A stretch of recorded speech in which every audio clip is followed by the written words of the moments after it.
Hello, everyone, and welcome to what's probably the first and potentially only ever NHMF podcast on training, culture, and recruitment.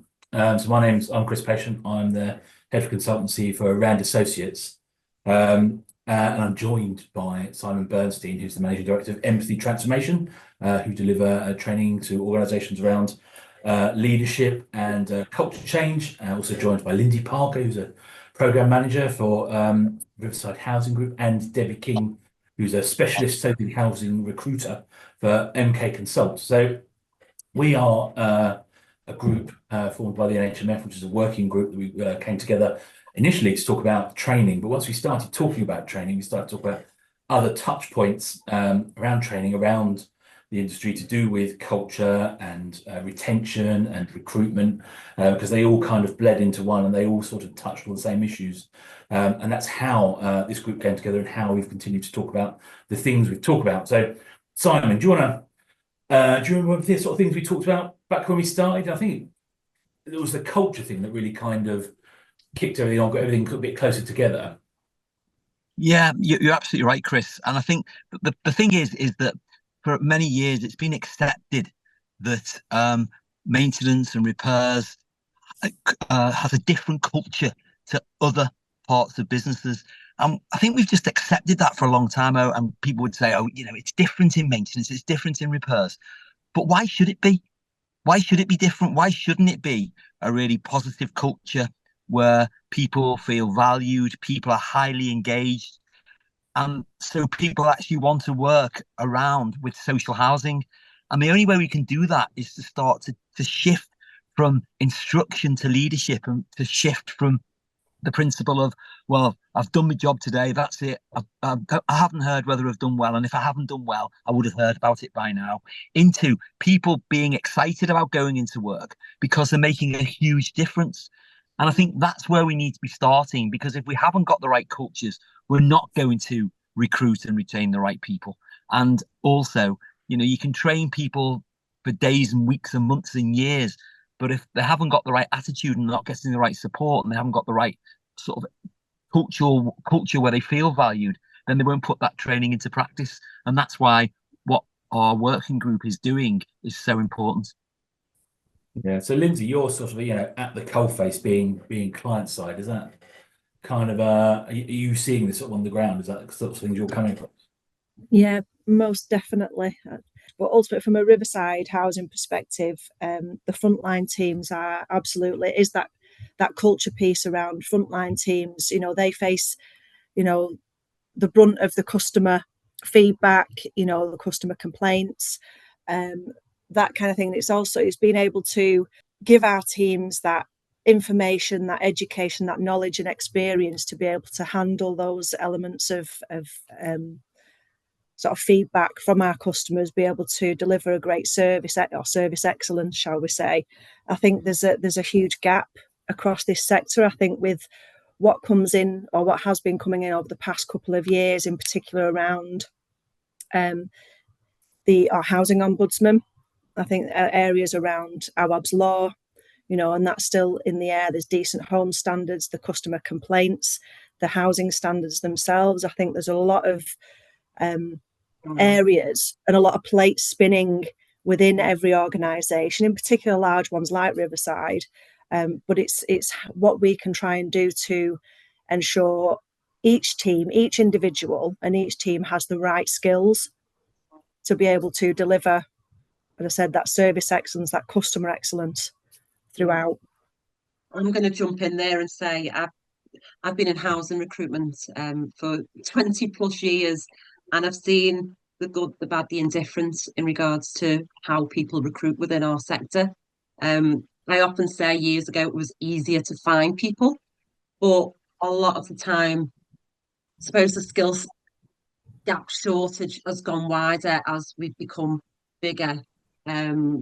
I think people fell into housing years ago, whereas it can be a sector of choice now, but still that skill gap, when you say it's widening, when I'm looking and working with clients, a lot of the time we're almost going after that same person who's gone from that company to that company to that company and not thinking outside the box, which obviously we all want to talk about, competencies and all the new leveling up legislation around the conduct standards and everything else.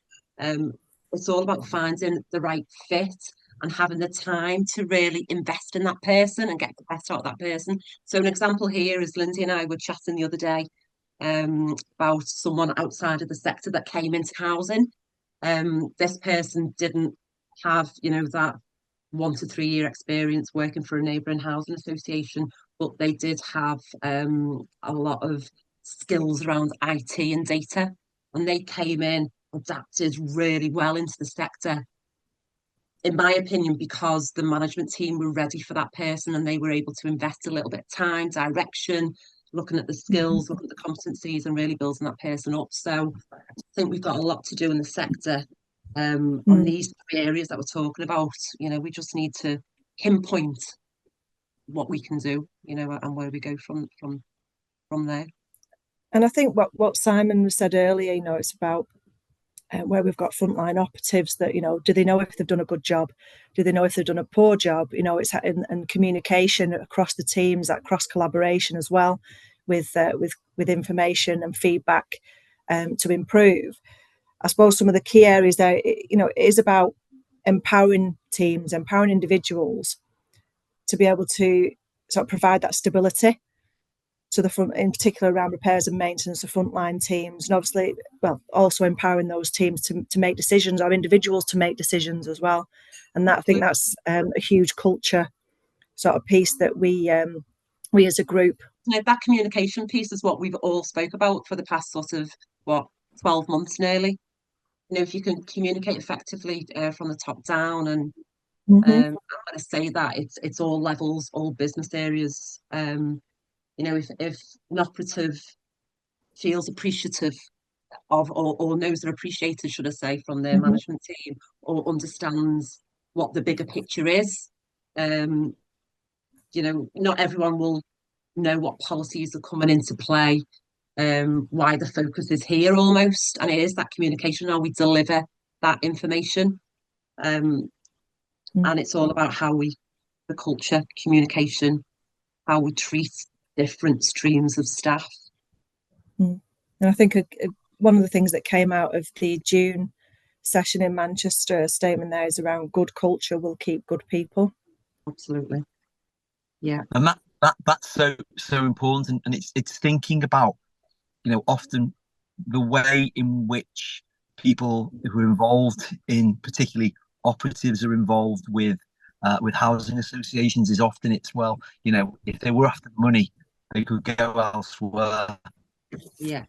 But so in other words, it's something that what's their motivation for wanting to work there, but also how do the repairs managers actually help them with that? And I think one of the things that we've seen, and we talked about this in Manchester, was there are a lot of accidental managers, and they're people who have been absolutely brilliant at their trade or trades, and it's a bit of a lazy recruitment because of the fact that they're there already, so we're good at that, so we'll put them in here, without really recognizing, wow, to be a leader of people is something so special, and we need to get the right people in those positions. And Debbie, what you were saying there about recruitment, is it's really, really hard. It's really hard to do that unless people can see. Absolutely. But it's a timing as well, isn't it? Managers don't have time in the day. So when we're talking about all the new qualification and, again, competencies, 5 years to get everything in the plan and into place, managers are constantly in meetings and pulled from pillar to post, and it's how we give people the time to be able to do some focus related work almost, whether it's something as simple as that management of, like, block 2 hours out that day to have your focus time, to make sure that you're investing in your team, investing in yourself, investing in the corporate plan, wherever it might be. That time we never get it back, isn't it? It's the culture of individual organisations as well, because that's where it fails.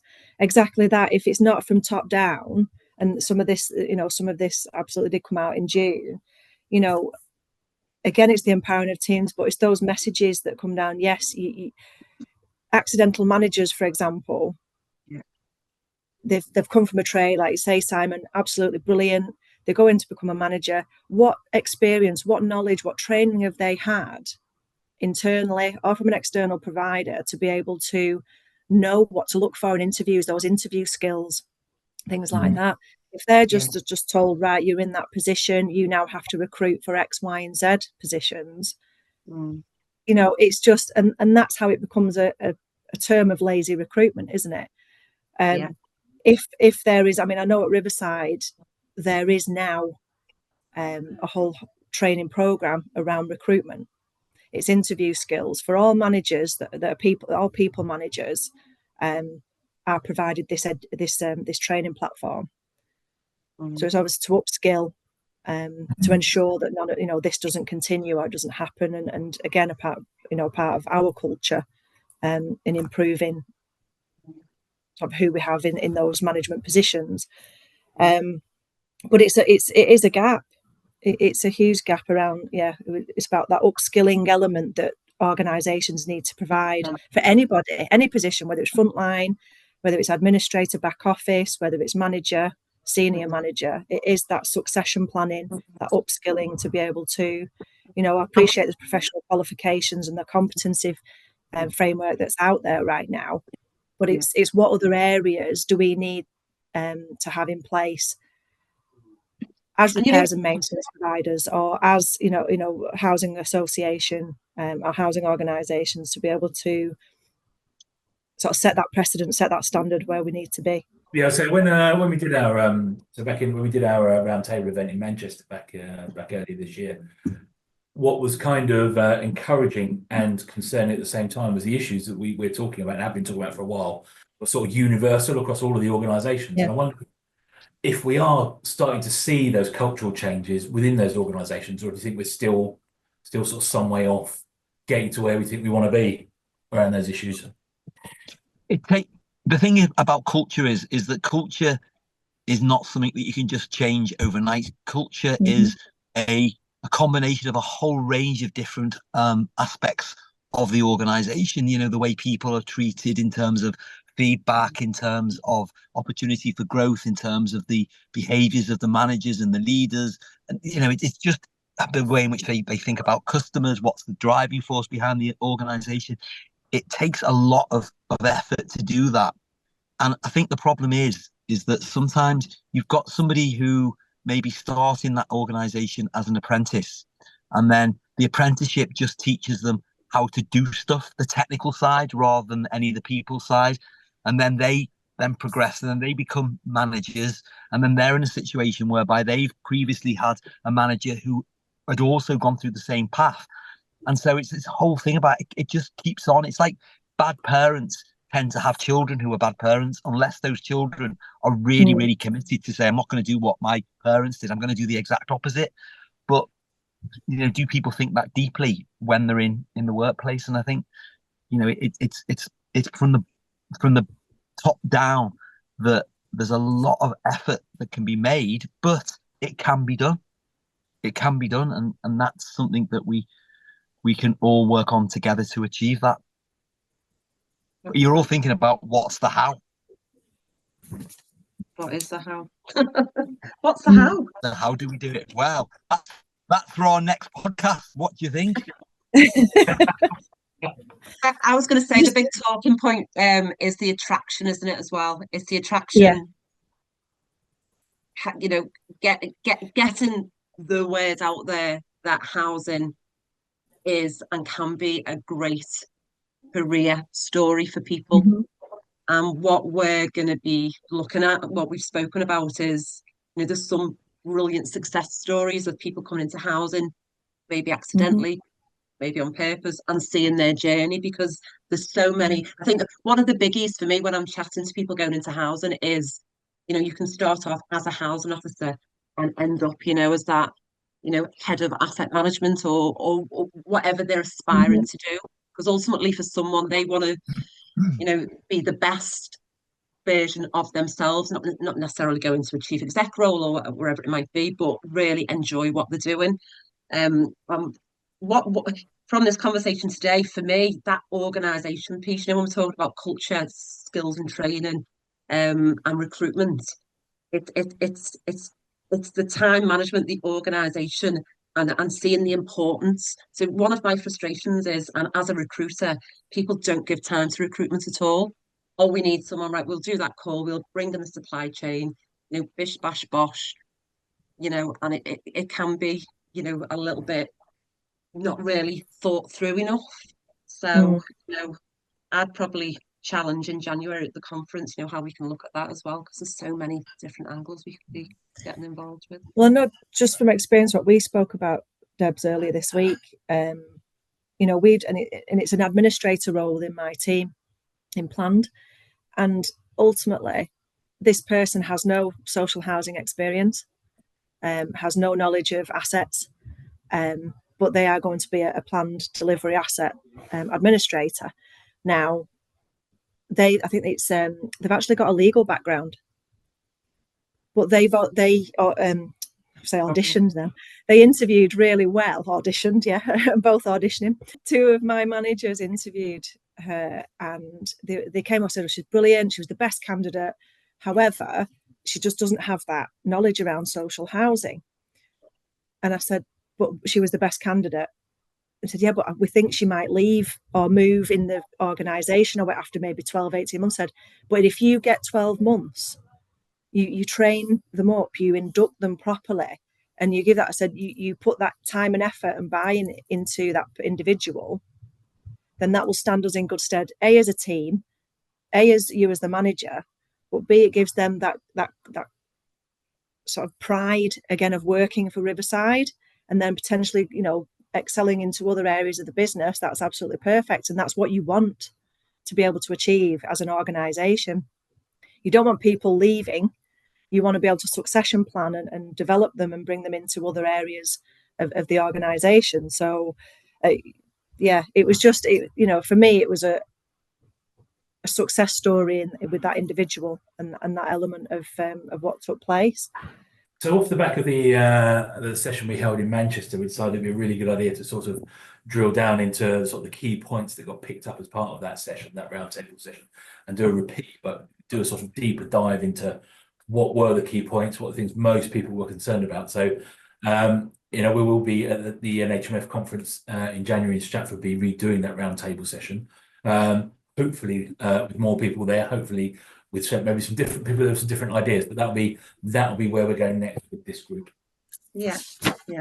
And I think to wrap it up from my side, well, not my side, collectively as a group of four, when you talk skills, training, recruitment, retention, culture, that attraction, maintaining and promoting the sector, they're the three elements that I feel in January, if we can really hone in on how we can, be the best, in what we all do in regards to the attraction element.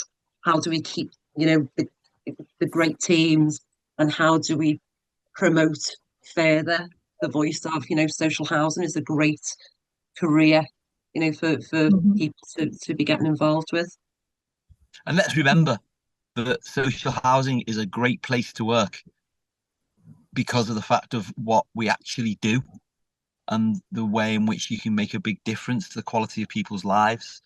And in addition to that, it's already offering some great there are already some great places to work. Yeah. All that we need to do is to make sure that is replicated. Yeah, I want to be able to amplify what we do as a sector, what housing is, ultimately exactly what we do, echo what Simon's and Debs have just said there, and just being able to promote who we are as a group, what we want to achieve.